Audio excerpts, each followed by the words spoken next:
So hello students, I am Sumit Chhedia, your physics faculty, और आज हम आए हैं second lecture of chapter light. तो फर्स्ट लेक्चर के अंदर हमने बेसिकली जाना था कि प्लेन मिरर क्या होता है, रिफ्लेक्शन क्या होता है, laws of reflection for plane mirror क्या होते हैं, और प्लेन मिरर के साथ क्या क्या रूल्स आते हैं। कुछ टर्मिनोलॉजीज भी हमने सीखी थी, कुछ टर्म्स भी सीखे थे, कुछ चीज़ें सीखी थी कि रूल्स क्या होते हैं, कितनी दूर मैं अगर खड़ा रहूँगा उतनी ही दूर मेरा ऑब्जेक्ट का इमेज बनने वाला है, एंड देन जितनी मेरी हाइट है उतने ही हाइट का इमेज बनने वाला है। लेटरल इन्वर्जन के बारे में हमने सीखा, एंड देन आज हम सीखने वाले हैं सेकंड टाइप ऑफ मिरर जो कि है स्फेरिकल मिरर। ओके, तो आज जाते हैं स्फेरिकल मिरर के बारे में। स्फेरिकल मिरर आपने देखा ज़रूर होगा डे टू डे लाइफ में, लेकिन हम इस चीज़ को ऑब्जर्व नहीं करते। हम उसे एक प्लेन मिरर की तरह, छोटे से मिरर की तरह मान लेते हैं कि वो एक प्लेन मिरर ही है। रियर व्यू मिरर देखा है गाड़ी का, पीछे जिसमें देखते हैं गाड़ी के अंदर, तो वो भी एक मिरर है, लेकिन वो प्लेन मिरर नहीं है, थोड़ा सा उसमें टर्न होता है, कर्व होता है उसके अंदर, तो उसकी वजह से उसे कहते हैं स्फेरिकल मिरर। और स्फेरिकल मिरर के अंदर उसके नाम में ही आ जाता है क्या, उसके नाम में ही है स्फीयर। क्या, स्फीयर, स्फीयर आ रहा है। अब स्फीयर का मतलब क्या है, ये जो मिरर है ये स्फीयर का पार्ट है, पूरा का पूरा एक इमेजिनरी स्फीयर है। मेनली मान लेते हैं कि एक स्फीयर है जिसमें से कट करके मिरर बनाया, और स्फीयर को हम इमेजिनरी स्फीयर कहते हैं। क्या कहते हैं, imaginary. It is the reflecting surface of the mirror is curved inward और outward, then the mirror is called spherical mirror. दो केसेस बता दिए कि रिफ्लेक्टिंग सरफेस जो हमारा पिछले केस में मिरर, प्लेन मिरर के केस में सिंगल सरफेस था, एक सरफेस हमारा रफ था, दूसरा सरफेस हमारा स्मूथ सरफेस था, इसको हम रिफ्लेक्टिंग या पॉलिश्ड सरफेस भी कहते हैं। यहाँ पे हम उसे कहेंगे रिफ्लेक्टिंग सरफेस या तो कर्व्ड इनवर्ड होगा या तो आउटवर्ड होगा, या तो अंदर की तरफ मुड़ा हुआ होगा या तो बाहर की तरफ मुड़ा हुआ होगा। तो ये दो केसेस होते हैं। चम्मच देखा है, चम्मच, घर में स्पून नाम की चीज होती है, तो उसमें दो सरफेस होते हैं, एक इनवर्ड वाला एक आउटवर्ड वाला। तो उसे कहते हैं ऐसे कर्व्ड सरफेसेस अगर मिरर में आ रहे हैं और दो में से कोई भी एक सरफेस इनवर्ड या आउटवर्ड वाला मेरा है पॉलिश्ड सरफेस या reflecting surface, then it is known as spherical mirror. Spherical mirror के नाम से हम उसे जान लेते हैं। Spherical mirror are of two types. Mainly spherical mirrors दो तरीके के होते हैं। फर्स्ट वन जो आएगा मेरे सामने, दैट इज, ये स्फीयर था, स्फीयर से कटा तो इस तरफ आया, ये बाहर वाला हमारा रफ सरफेस हो गया, यहाँ पे क्या हो गया,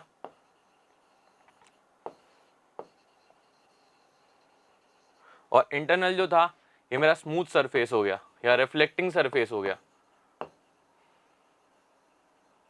ठीक है, तो यहाँ पे जो भी रे ऐसे आती है वो अंदर की तरफ मुड़ जाती है, तो इसे कहते हैं केव के शेप में दिख रहा है, ऐसे ऐसे मुड़ जाता है, ये अंदर की तरफ चम्मच के अंदर वाला एरिया दिख रहा है ऐसा मुड़ा हुआ, तो इसे कहते हैं कॉनकेव मिरर।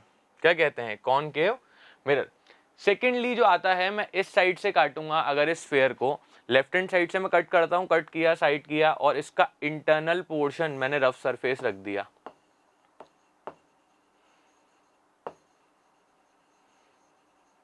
और एक्सटर्नल पोर्शन मैंने क्या करा, इसको स्मूथ सरफेस रखा।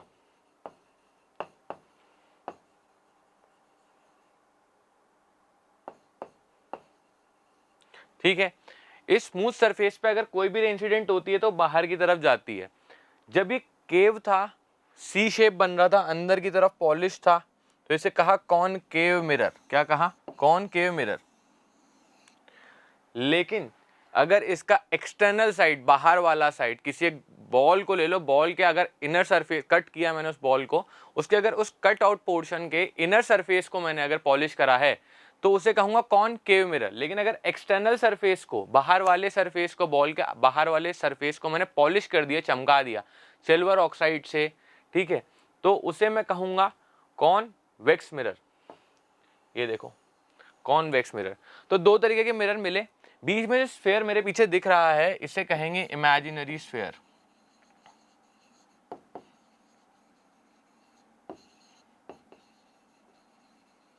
ठीक है, ये आ जाएगा मेरा इमेजिनरी स्फीयर। अब अगर आगे बढ़े इस चीज को लेके, तो सिंपल सी बात है, कॉनकेव मिरर नाम की चीज पहली आएगी। कॉनकेव मिरर में मैंने आपको बता दिया, अगर केव शेप, सी शेप बन रहा है, कैसा, ऐसा सा सी शेप बन रहा है, और बाहर वाला सरफेस रफ सरफेस है, इंटरनल वाला मेरा पॉलिश्ड सरफेस है तो ये होगा क्या, कॉनकेव मिरर। ठीक है, the spherical mirror with inward curved reflecting surface, जो अंदर की तरफ वाला सरफेस है वो रिफ्लेक्टिंग सरफेस है। यहाँ रिफ्लेक्टिंग लिख दूं तो कोई बड़ी बात नहीं है ना, रिफ्लेक्टिंग सरफेस ही तो है ये, सिंपल सी बात है। रिफ्लेक्टिंग हो, पॉलिश्ड हो, स्मूथ सरफेस हो, एक ही बात कहने की कोशिश करी जा रही है यहाँ पे। A beam of light generally converges after reflection from such surfaces, hence it is called convergent mirror। अगर मेनली इस सरफेस के ऊपर कोई भी बीम पैरेलल आ रही है, पैरेलल मतलब किसके, सीधी सीधी आती हुई दिखते हैं, पैरेलल नहीं मानते, सीधी आती है अंदर की तरफ, तो कन्वर्ज फिर और अंदर की तरफ डीप गिरने की कोशिश करती है, तो ये कन्वर्ज करती है। अब कैसे कन्वर्ज करती है इसको भी जान लेते हैं थोड़ा सा हम, है ना। अब अगर ये देखो, ये कर्व्ड सरफेस ये अपना आ जाएगा, ये पॉलिश सरफेस अंदर वाला और बाहर वाला रफ सरफेस। अगर ये लाइन स्ट्रेट आ रही है तो ऐसे ये अंदर की तरफ जाती हुई दिखेगी, ये सीधी आ रही है तो ये अंदर की तरफ जाती हुई दिखेगी। ये ऐसे आई, ये ऐसे गई, ये ऐसे आई और ये ऐसे गई, कन्वर्ज, एक तरफ मिलती हुई दिखती है। याद है converging beam, diverging beam, parallel beam of light, तो ये सब बेसिक बेसिक चीजें हैं जो पिछली क्लासेस में हम पढ़ते हुए आए हैं। कन्वर्ज होना, मीट होना किसी जगह पे, तो कन्वर्ज होते हुए दिखती है इसे, इसलिए इसे कहते हैं कन्वर्जेंट मिरर। इसका एग्जाम्पल भी दे रखा है कि shining spoon can be considered as the concave mirror. मैंने चम्मच का एग्जाम्पल आपको पिछली 2 मिनट पहले ही आपको दे दिया। ठीक है, अब यहाँ पे पता चलता है कि भाई अगर इनर सरफेस पॉलिश्ड हो, सी शेप जो सरफेस है मेरा वो पॉलिश्ड हो, तो उसे कहेंगे कॉनकेव मिरर। कॉनकेव मिरर होता कैसा है, दिखता कैसा है, काम कैसे करता है, जान लेते हैं। कुछ यहाँ पे सी लिखा है डॉट लगा के, कुछ एफ लिखा है और यहाँ पे मैंने पी लिखा है, तो ये छोटी छोटी टर्मिनोलॉजीज हैं, कुछ टर्म्स हैं जो स्फेरिकल मिरर से जुड़ी हुई हैं।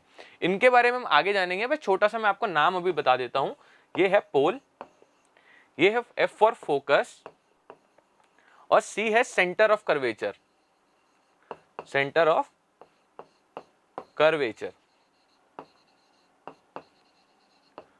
ठीक है, ये बेसिक बेसिक चीजें। ये देखो एक्सटर्नल सरफेस जो है मेरा ये नॉन रिफ्लेक्टिंग है, आयरन ऑक्साइड या लेड ऑक्साइड से मैंने कोट कर दिया। इंटरनल जो है उसे मैंने सिल्वर से कोट कर दिया है, निकल से कोट कर दिया है, किसी भी रिफ्लेक्टिंग मेटल से कोट कर दिया है जो अच्छा रिफ्लेक्टर है, गुड रिफ्लेक्टर ऑफ लाइट है। अब ठीक है, यहाँ पे एक चीज ये M1 और M2 भी बन के आ गया। M1 और M2 क्या है, ये इस सरफेस का डायमीटर सा लग रहा है, ये सर्कल का डायमीटर सा लग रहा है कि ये तो सर डायमीटर है इस सरफेस का। डायमीटर जो है M1 और M2 जो यहाँ पॉइंट लिखे गए हैं M1 एंड M2, इसे कहते हैं बेटा अपर्चर। ये आ गया अपर्चर। इसके आगे बढ़े तो ये स्मॉल से एक लेंथ आई है यहाँ पे जिसे स्मॉल f से डिनोट किया गया है, ये है मेरी स्मॉल f फोकल लेंथ।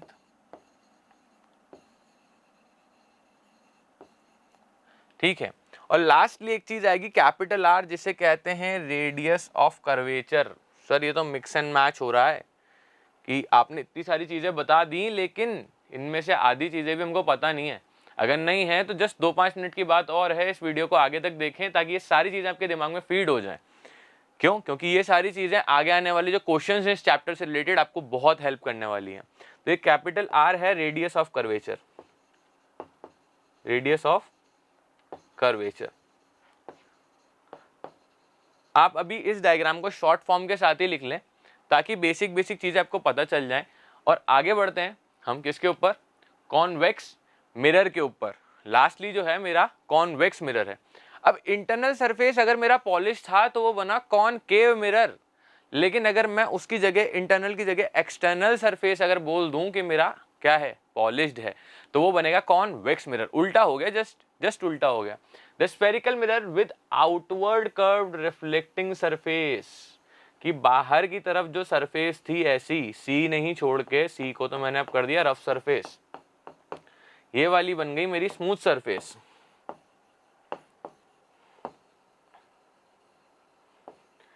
या रिफ्लेक्टिंग सरफेस।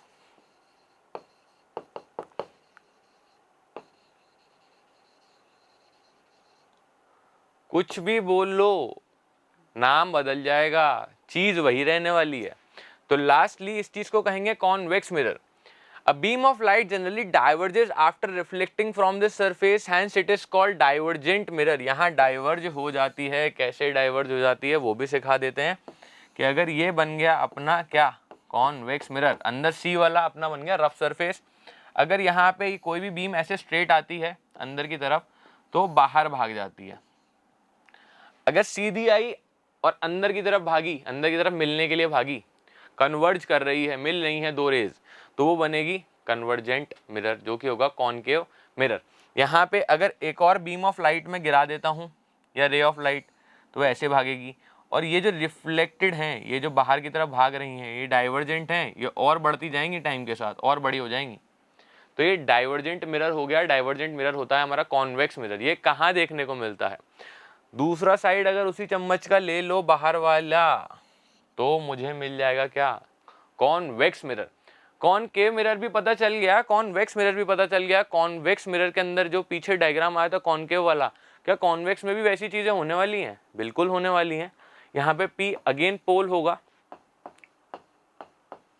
F वापस फोकस हो जाएगा, C मेरा वापस सेंटर ऑफ कर्वेचर हो जाएगा,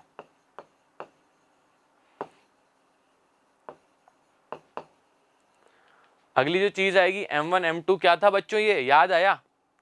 अपर्चर। M1 M2 मेरा अपर्चर रहने वाला है।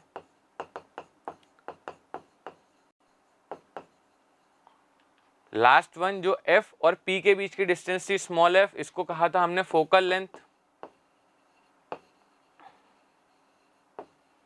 और C और P के डिस्टेंस की कैपिटल R लिखी थी। C और P के बीच का सेंटर ऑफ कर्वेचर और पोल के बीच का जो डिस्टेंस था उसे लिखा था कैपिटल R, और इसका नाम दिया था हमने रेडियस ऑफ कर्वेचर।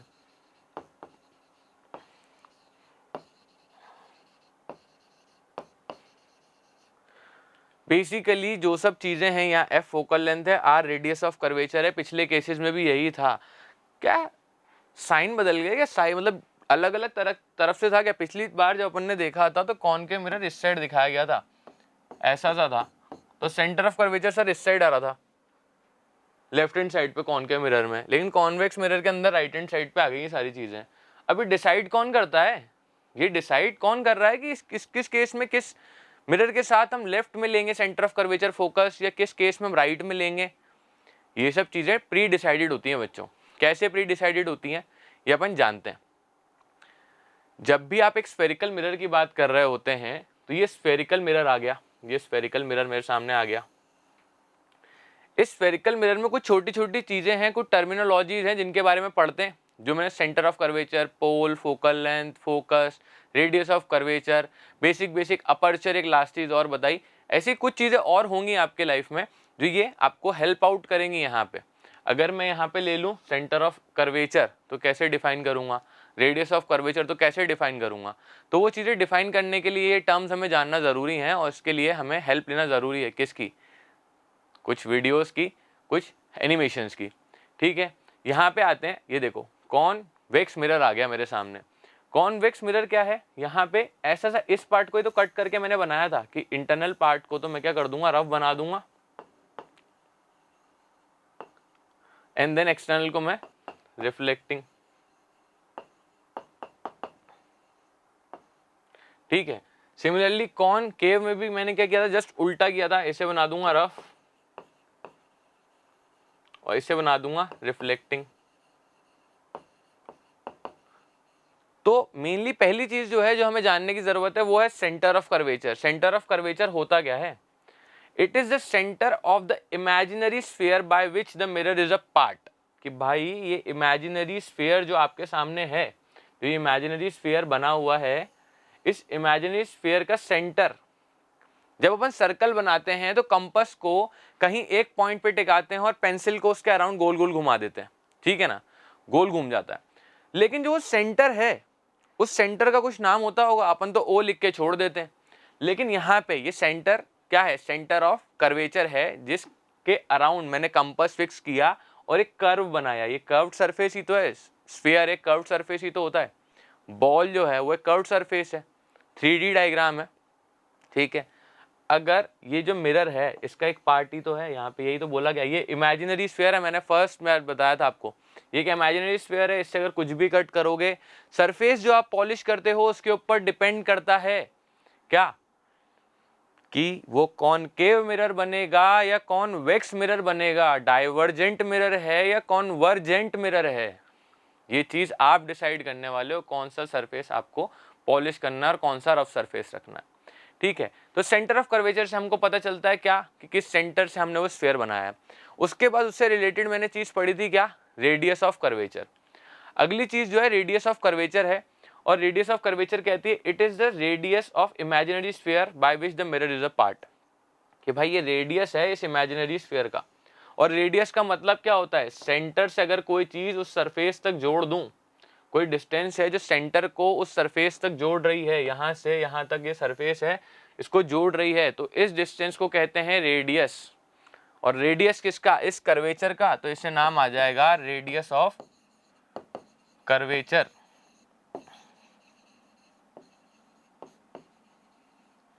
ठीक है। थर्डली जो पॉइंट आने वाला है वो था P फॉर पोल। हमने पोल नाम की चीज पढ़ी थी। पोल क्या था, ये ऐसा सा ये कॉनकेव मिरर आ गया, कॉनकेव मिरर में इस जगह पे कहीं तो भी पोल लिखा हुआ आ रहा था, P कैपिटल लिखा हुआ आ रहा था मेरे सामने। अब यहाँ पे क्या था, pole of the spherical mirror is the mid point of its reflecting surface. जो रिफ्लेक्टिंग सरफेस है, ये मेरा पूरा का पूरा रिफ्लेक्टिंग सरफेस है, इसका मिड पॉइंट है यहीं, तभी तो मिड पॉइंट बीच में लिखा हुआ आ रहा था। और यहाँ पे अगर डिफाइन करेंगे तो ये देखो यहाँ पे लिखा हुआ गया पोल, P फॉर पोल। इसके आगे हम बढ़ेंगे तो एक लाइन भी आई है इसके साथ, और ये लाइन पीछे वाले डायग्राम्स में भी थी, वीडियो में थोड़ा पीछे जाके आप देख सकते हैं, हर जगह वो लाइन बनी हुई है। उसका नाम है प्रिंसिपल एक्सिस। क्या नाम है, प्रिंसिपल एक्सिस। अब प्रिंसिपल एक्सिस होती क्या है, line joining centre of curvature and pole is known as principal axis. कि सेंटर ऑफ कर्वेचर और पोल को अगर कोई लाइन जोड़ रही है तो इसका नाम हम दे देंगे प्रिंसिपल। स्कूल वाला प्रिंसिपल नहीं, ये वाला PLE नहीं, PAL, प्रिंसिपल एक्सिस। यहाँ पे भी ये पोल होगा, चाहे कॉनकेव मिरर हो चाहे कॉन्वेक्स मिरर हो, ये टर्मिनोलॉजीज, ये टर्म्स जो हैं वो ऑब्वियसली सेम रहने वाले हैं बच्चों। तो हम आगे बढ़ते हैं। पोल और प्रिंसिपल एक्सिस के बाद आता है हमारा अपर्चर। अपर्चर जब आएगा तो अपर्चर मैंने बताया था कि भाई वो पूरे के पूरे जो रिफ्लेक्टिंग सरफेस है उसका डायमीटर था। जो मेरा ये था मिरर, इसका डायमीटर ये तो था, ऐसे ही तो मैं इसको M1 और M2 लिख रहा था। तो M1 M2 एक डायमीटर है जो मिरर रिफ्लेक्टिंग सरफेस है, चाहे वो कॉनकेव मिरर हो चाहे वो कॉन्वेक्स मिरर हो, उसका रिफ्लेक्टिंग सरफेस का डायमीटर अगर निकाल दूंगा तो वो अपर्चर होगा। लेकिन हिंदी में तो ये डेफिनेशन लिख नहीं सकते, तो थोड़ा सा अपन उस चीज में नॉलेज डालते हैं और उसका प्रॉपर डेफिनेशन पढ़ लेते हैं। कि ये देखो यहाँ पे जो स्फीयर था, ये स्फीयर था, इसमें से कट आउट किया मैंने ये वाला पार्ट। अब इसके साथ ये प्रॉपरली यहाँ पे दिखे तो मैंने इसको एक 3D इवैल्यूएशन भी दे दी, ये 3D इवैल्यूएशन आ गई। अब यहाँ पे पढ़ते हैं इसकी definition. The diameter of the reflecting surface, क्या डायमीटर किसका, रिफ्लेक्टिंग सरफेस का। और इस केस में रिफ्लेक्टिंग सरफेस कौन सी है, अंदर वाली है बाहर वाली है, डिसाइड करो, ये आपके ऊपर ही डिपेंड करता है। कौन सा सरफेस पॉलिश किया है उसके ऊपर डिपेंड करेगा कि कॉनकेव मिरर है या कॉन्वेक्स मिरर है, ठीक है। Is called its aperture. It is the part of the reflecting surface of a mirror which is expose to the incident light. अरे बाप रे, ये तो नई लाइट आ गई, कुछ नया नहीं है। पिछले लेक्चर में याद है, incident ray, reflected ray and the normal line the same plane, तो ये अपने क्या थे, लॉज ऑफ रिफ्लेक्शन थे। तो यहाँ पे भी ये इंसिडेंट लाइट वही रहने वाली है, इंसिडेंट रे वही रहने वाली है। यहाँ पे हम एक चीज और देखें, ये देखो डायमीटर बन गया M1 M2 और ये पूरा का पूरा मेरा सर्कल बन के आ गया। C क्या है वापस बताओ, याद है सेंटर ऑफ कर्वेचर कहा था, और सेंटर ऑफ कर्वेचर और पोल के बीच का जो डिस्टेंस था उसे हमने क्या कहा था, रेडियस ऑफ कर्वेचर। क्योंकि सेंटर ऑफ कर्वेचर से अगर हम सरफेस तक जाते हैं उसके डिस्टेंस को सेंटर ऑफ कर्वेचर, और पोल और सेंटर ऑफ कर्वेचर जो ये सब चीजें इन पे जिस लाइन पे लाया करती हैं उसे कहते हैं प्रिंसिपल एक्सिस। नेक्स्ट जो टॉपिक हमारे सामने आने वाला है that would be principal focus. Principal focus क्या होता है सर, ये तो आपने बताया नहीं, पीछे कुछ फोकस बताया था, यहाँ प्रिंसिपल फोकस आ गया मेरे सामने। तो प्रिंसिपल फोकस नाम की चीज वही है जो फोकस है, इसे नॉर्मल फोकस भी कहा जाता है। किसी भी नाम से बोल दे, नाम बदल रहा है। घर स्कूल में आपका नाम अविनाश है, घर जाके अभी बोलते हैं, प्यार से दोस्त चीनू बोल देता है, तो इंसान तो वही रहता है ना, बदल थोड़ी जाता है। इंसान वही रहेगा, तो इनके नाम बदल जाएंगे, चीज वही रहने वाली है। प्रिंसिपल फोकस मैंने देखा था कि पोल और सेंटर ऑफ कर्वेचर के बीच में कहीं एफ नाम का कैपिटल एफ लिखा था, आपने एक पॉइंट डाला था सर, उसे अपने फोकस का नाम दिया था पीछे, तो जान लेते हैं। The point on the principal axis where all the rays coming from infinity parallel rays after reflection either actually meets और appears to meet is called focus और focal point of the mirror. एक और नाम दिया है। ये मान के चलो ये पॉइंट जो है ये प्रिंसिपल एक्सिस पे लाई कर रहा है। अगर इसके पैरेलल, प्रिंसिपल एक्सिस के पैरेलल कुछ रेज आती हैं, इन्फिनिटी से आ रही हैं, बहुत दूर से, ठीक है, तो ये पैरेलल रेज होंगी। बहुत दूर से जब भी कोई रेज आती हैं तो लाइट हमारी ऑब्वियसली बहुत दूर से सन से आ रही है, बहुत दूर है हमसे, तो पैरेलली कंसीडर किया है, तो लाइट रेज भी है पैरेलल कंसीडर करी जाती है। और रिफ्लेक्शन के बाद या तो वो एक्चुअली मीट करेंगी या तो अपीयर टू मीट होंगी। ये दो केस फिर बन गए। सर स्फेरिकल मिरर दो थे, उसमें आपने कुछ चीजें बताई, इसमें भी दो केसेस। बिल्कुल परेशान होने की कोई जरूरत नहीं है, आगे पढ़ते पढ़ते ये सब चीजें भी समझ में आएंगी। या तो जो रिफ्लेक्टेड लाइट है या रिफ्लेक्टेड रेज है वो या तो एक्चुअली मीट करेंगी, एक्चुअली मीट करेंगी तो क्या बन रहा था, पीछे हमने प्लेन मिरर में देखा था, नहीं तो अभी देखेंगे, ठीक है। इस कॉल्ड फोकस और focal point of the mirror. एक और नाम दे दिया उसने, नॉर्मल फोकस, फोकस और प्रिंसिपल फोकस के बाद फोकल पॉइंट नाम दे दिया। इसको कैपिटल एफ से डिनोट करते हैं बच्चों, समझ गए। अब होती क्या चीज है ये भी जान लेते हैं। ये देखो ये आया और ये कौन सा कन्वर्जेंट मिरर है, नाम बताओ कमेंट सेक्शन में। कन्वर्जेंट मिरर होता कौन सा है, कॉनकेव की कॉन्वेक्स? ये है कन्वर्जेंट, कन्वर्जेंट मिरर, ठीक है। अब यहाँ पे जो रेस पैरेलल आ रही हैं वो यहाँ मिल रही हैं, एक्चुअली मीट्स, मिलते हुए दिख रही हैं आपको। और यहाँ पे जो रे आ रही है वो रिट्रेस बैक कर रही है खुद के पाथ को, क्योंकि ये नॉर्मल उतर रही है, normal to the reflecting surface ये उतर रही है वहाँ पे, तो उसी को रिट्रेस बैक करेगी, ऑब्वियसली बात है, ये हमने मिरर में पढ़ा ही था। जो प्रिंसिपल फोकस का फर्स्ट केस देखा अपन ने, उसके अंदर तो क्या था, ये एक्चुअली मीट कर रही थी, लेकिन सेकंड केस हमें बोला था अपीयर्स टू मीट। ये वाला केस तो डिस्कस होना जरूरी है क्योंकि ये चीज नई चीज है। अपीयर्स टू मीट, होते हुए दिखती है पर होती नहीं है, होते हुए दिखती है पर होती नहीं है, तो ये भी देख लेते हैं। प्रिंसिपल फोकस का नेक्स्ट केस देखें तो यहाँ पे जब पहले कॉनकेव मिरर था, अब आएगा कॉनवेक्स मिरर। कॉन्वेक्स मिरर को अपन ने डाइवर्जेंट मिरर कहा था कि अगर रेज ऐसी आती हैं तो वो बाहर भाग जाती हैं, ऐसी आती हैं तो वो बाहर भाग जाती हैं, और ये नॉर्मल टू द सरफेस आ रही है तो रिट्रेस बैक करेगी खुद के पाथ को, ठीक है। तो यहाँ पे अपीयर टू मीट, ये रिफ्लेक्टेड रेस तो एक तो यहाँ भाग रही है, दूसरी यहाँ भाग रही है, ये जीवन काल में अपनी लाइफ टाइम में कभी नहीं मिलने वाली, तो इनको क्या करते हैं वर्चुअली पीछे की तरफ आगे बढ़ा देते हैं, थोड़ा एक्सटेंड कर देते हैं। एक्सटेंड किया तो ये यहाँ पे मिलते हुए दिख रही हैं।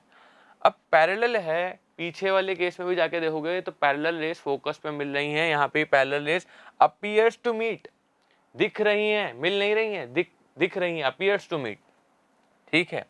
तो ये कहेंगे, तो हमने देखा था कि प्लेन मिरर के केस में भी जो था वो था मेरा क्या, अगर ये लाइंस आ जाती हैं डॉटेड लाइंस तो मैं उसे क्या कहता हूँ, वर्चुअल इमेज कह देता हूँ। रियल ऑब्जेक्ट का वर्चुअल इमेज मान लेते हैं, तो क्या ये वर्चुअल फोकस हो जाएगा, वर्चुअल फोकस, क्योंकि पीछे की तरफ बन रहा है, रियली में एग्जिस्ट नहीं करता लेकिन वो वहां पे है, मान लिया जाता है कि वो एग्जिस्ट कर रहा है। वर्चुअल बोलो वर्चुअल बोलो, वो आपकी मर्जी है, दोनों केसेस आपके ऊपर डिपेंड करते हैं, दोनों सही हैं, स्पेलिंग सही लिखोगे तो दोनों सही हैं। नेक्स्ट जो टॉपिक आएगा वो होगा focal length. Focal length small F से डिनोट किया था हमने, स्मॉल एफ से मैंने बताया था कि फोकल लेंथ जो होती है वो फोकस और पोल के बीच का डिस्टेंस होता है। It is the distance between pole that is capital P and the focus that is capital F is known as focal length. यहाँ एक छोटा सा रिलेशन भी मेरे पीछे लिखा हुआ है, small f is equal to capital R/2। ये कैसे होता है, small f is equals to r/2।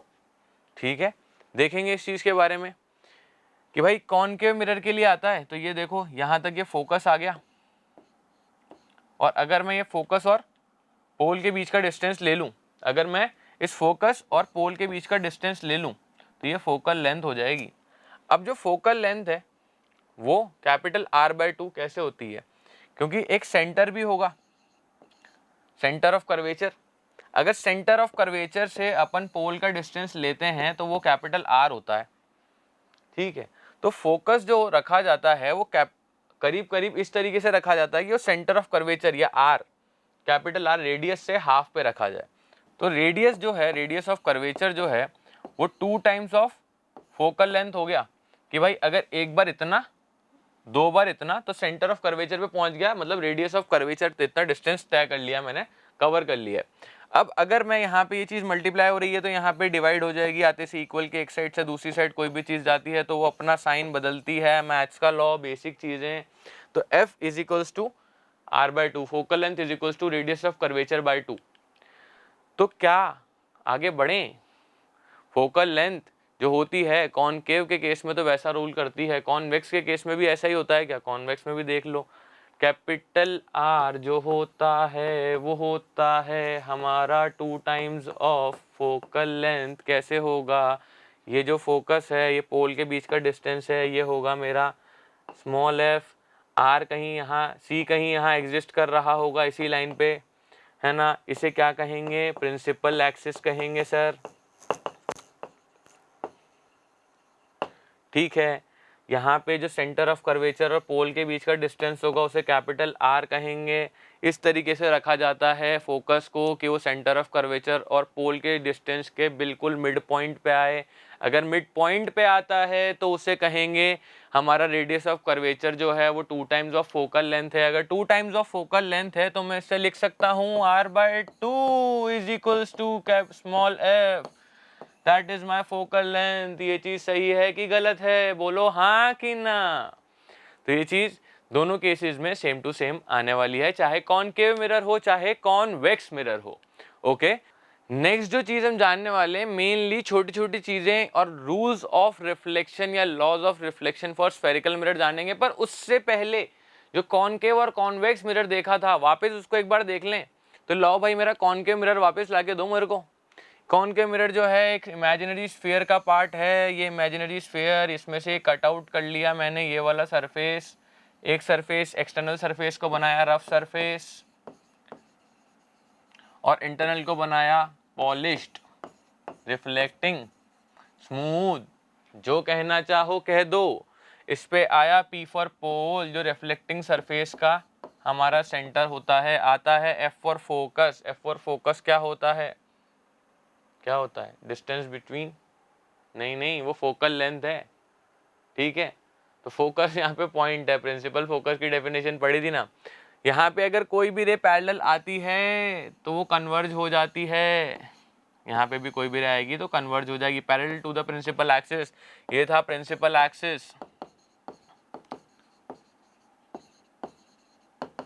ठीक है, नेक्स्ट जो चीज आने वाली है वो भी ऐसे ही करेगी। कितनी भी एंगल पे आए, अगर वो पोल पे आती है, प्रिंसिपल एक्सिस पे आती है, तो वो आते जाते एक ही पाथ को रिट्रेस बैक करने वाली है। F यहाँ पे स्मॉल f, अगर फोकल लेंथ है तो स्मॉल f बना दो भाई। फोकस से पोल के बीच की distance small f। Centre of curvature given नहीं है, सेंटर ऑफ कर्वेचर मान लेते हैं यहाँ है। तो सेंटर ऑफ कर्वेचर से पोल की डिस्टेंस जो होगी वो कैपिटल R, जो कि रेडियस ऑफ कर्वेचर हो जाएगी। ये सारी की सारी टर्मिनोलॉजीज अभी अपने को समझ में आ गई होंगी। तो कॉन्वेक्स मिरर के लिए भी देख लेते हैं फॉर द लास्ट टाइम, फिर हम आगे बढ़ जाएंगे। तो कॉन्वेक्स मिरर आ गया, इमेजिनरी स्फीयर आ गया,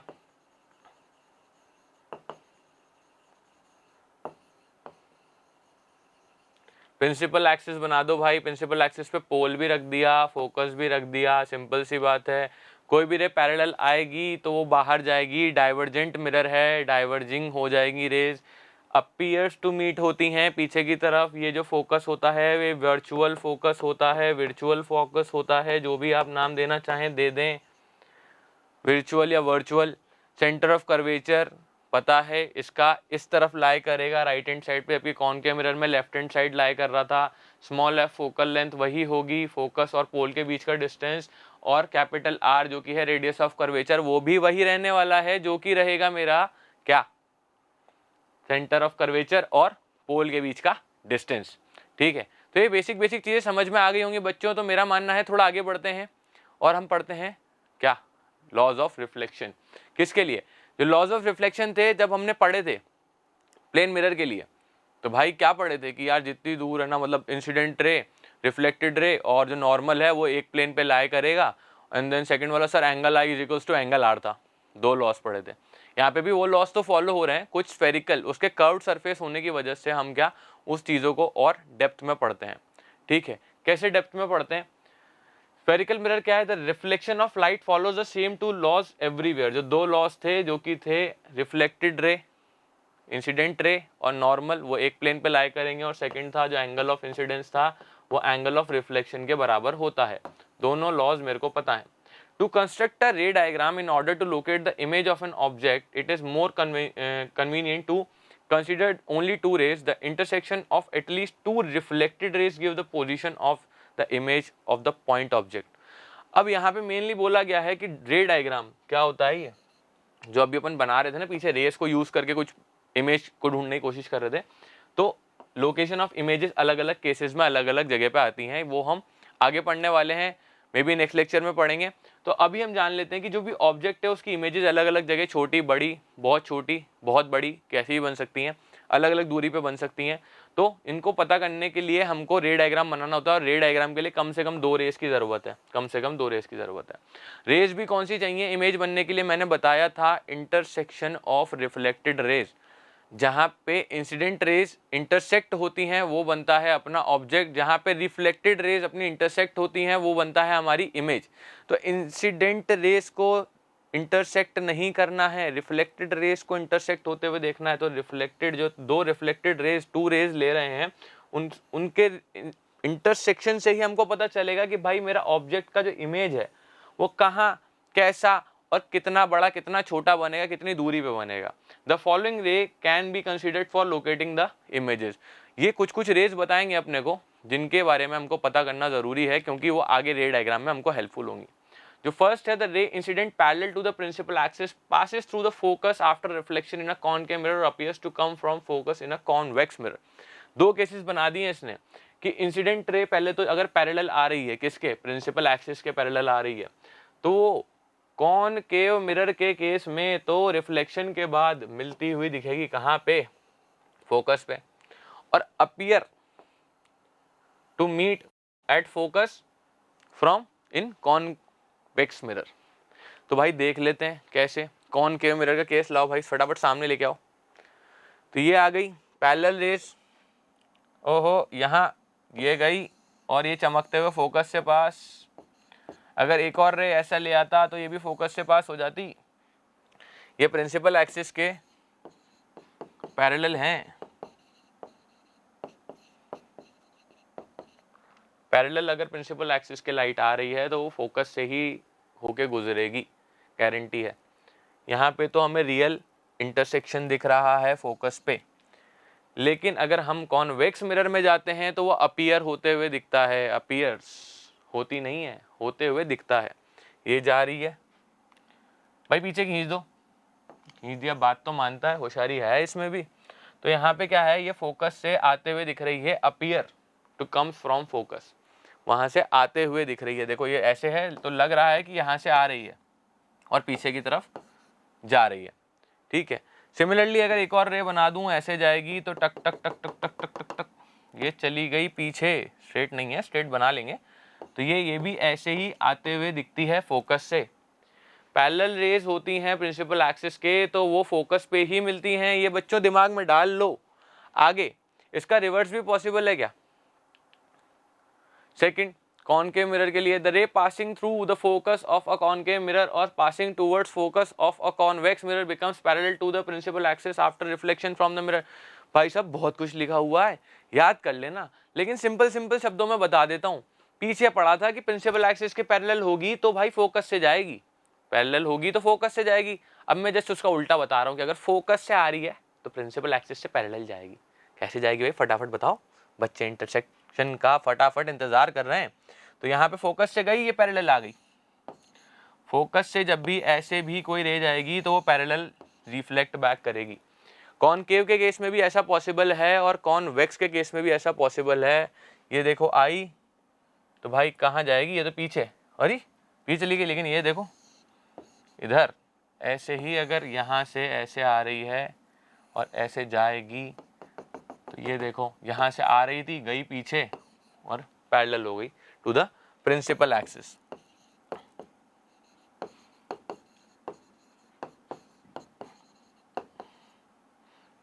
सिंपल।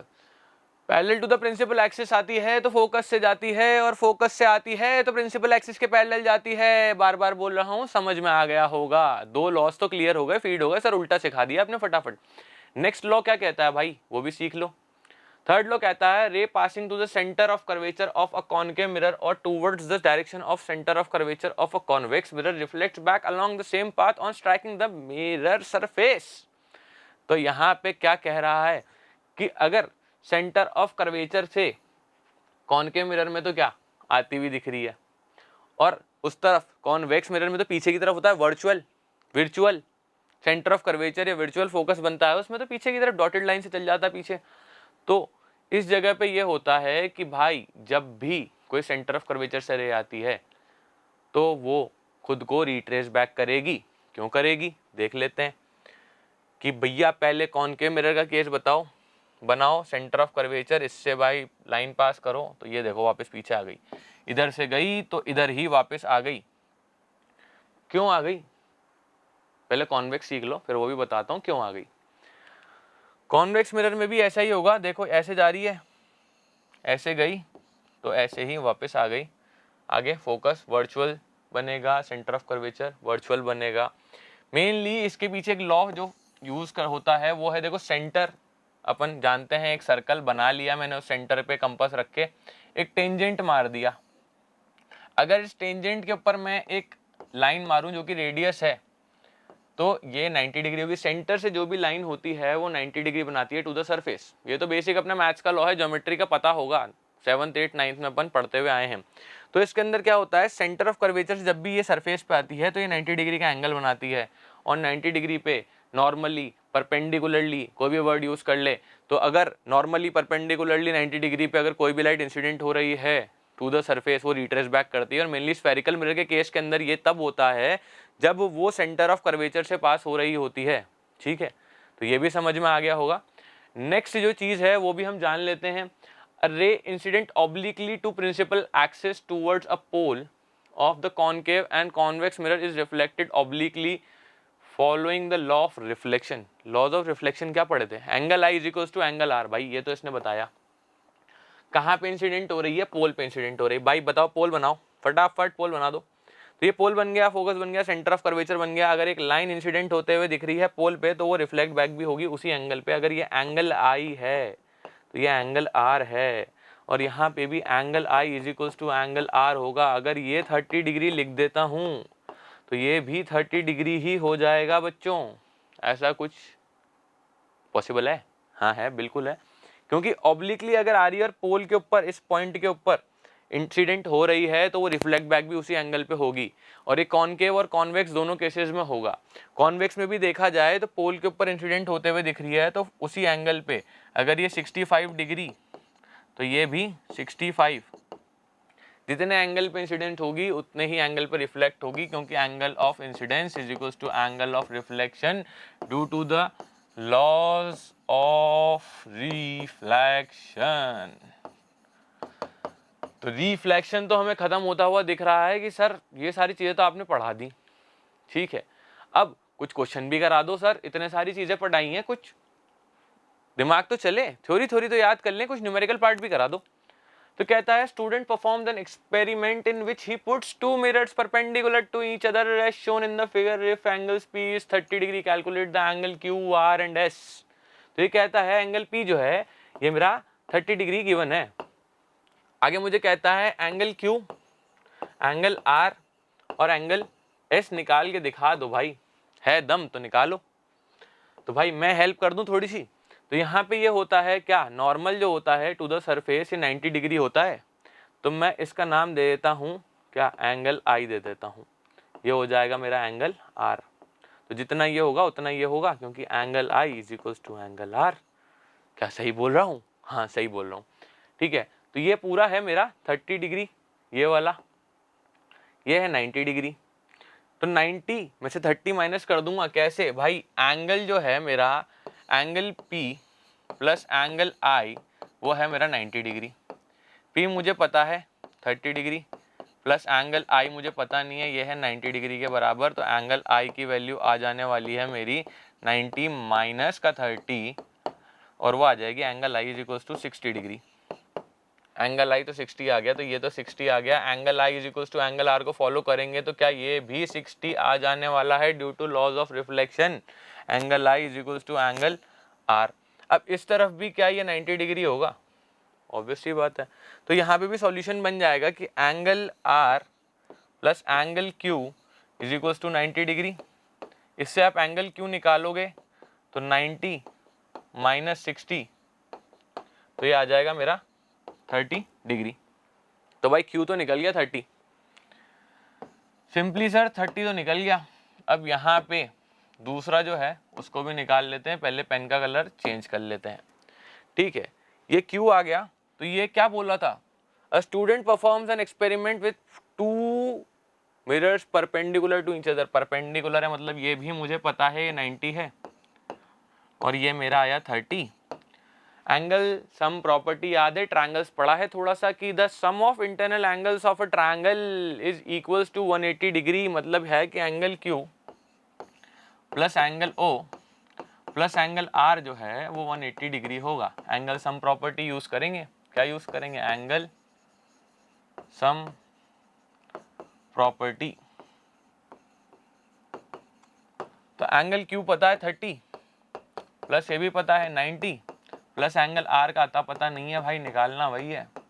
तो एंगल आर निकालने की कोशिश में ये सारा प्लस करेंगे 120, तो 180 में से 120 माइनस करके दिखा दो बच्चों, ये आ जाएगा अगेन 60 डिग्री। एंगल आर भी आपका आ गया 60 डिग्री। ठीक है भाई, आर आ गया, तो फिर वापस वही चीज फॉलो हो रही है क्या यहाँ पे, 90 या 60 में से 90 में से 60 गया तो ये आएगा 30x, और ये आया 30 क्योंकि एंगल ऑफ इंसिडेंस हो जाएगा, ये यहाँ पे इंसिडेंट हो रही है और रिफ्लेक्ट हो रही है, तो ये भी 30 हो जाएगा, क्योंकि angle of incidence is equals to angle of reflection. तो एंगल एस भी मेरे को पता चल गया क्या, 30 डिग्री। ये मेरा आंसर हो गया, QRS पता चल गए। सिमिलर, समझ में आया? नहीं समझ में आया तो स्लोली वापस इस वीडियो को देखें, वापस समझ में आ जाएगा। नहीं आता तो कमेंट बॉक्स में डालें, प्रॉपर्ली आपको वहां पे सिखा दूंगा। नेक्स्ट क्वेश्चन की तरफ बढ़ते हैं। नेक्स्ट क्वेश्चन मेरा कहता है, a kid crawl in front of the plane mirror with the speed of 0.3 metre per second, with what speed does the kid and its image approach each other. कि भाई एक मिरर है, ओहो pen का नया कलर, यहाँ पे एक बच्चा है, छोटा सा मासूम सा नादान सा, जा रहा है मिरर की तरफ, कितनी स्पीड से, 0.3 मीटर पर सेकंड की स्पीड से। तो यहाँ इसकी इमेज भी आएगी, प्लेन मिरर है तो भाई साहब की इमेज भी बराबर बनती है, बस लैटरल इन्वर्जन नाम की चीज होती है, राइट लेफ्ट दिखेगा, लेफ्ट राइट दिखेगा, बाल उल्टे हो जाएंगे, आंखें उल्टी हो जाएंगी, चीजें वही रहने वाली हैं। ठीक है, तो ये जो है ये इमेज और ये ऑब्जेक्ट, ये मेरा ऑब्जेक्ट है ना, और ये मेरी इमेज है, तो ये दोनों एक दूसरे के पास कितनी स्पीड से आ रहे हैं, दिमाग की बात है। ये तो मूव कर नहीं रहा, तो इसको पोल ले लो या ओरिजिन ले लो, तो ये 0 पे टिका हुआ है, छोटी ही चीज है, टिकी हुई है। ये 0.3 से आगे बढ़ रहा है, ये 0.3 से आगे बढ़ रहा है, तो क्या इसकी इमेज भी 0.3 मीटर पर सेकंड से आगे बढ़ रही होगी? दोनों एक ही स्पीड में बढ़ रहे हैं आगे, तो लॉजिकल है कि भाई अप्रोच किस तरीके से किस स्पीड पे करने वाले, अप्रोचिंग स्पीड बता दो, अप्रोचिंग स्पीड बता दो मुझे इनकी। भैया 0.3 मीटर पर सेकंड से तो ऑब्जेक्ट चल रहा है, प्लस 0.3 मीटर पर सेकंड से हमारा इमेज चल रहा है। टोटल मुझे करना आता है, बेसिक मैथ्स आती है, 0.6 मीटर पर सेकंड। छोटा सा प्यारा सा नन्ना मुन्ना सा क्वेश्चन था, लेकिन पेपर में ये कंफ्यूज कर देता है अपने को।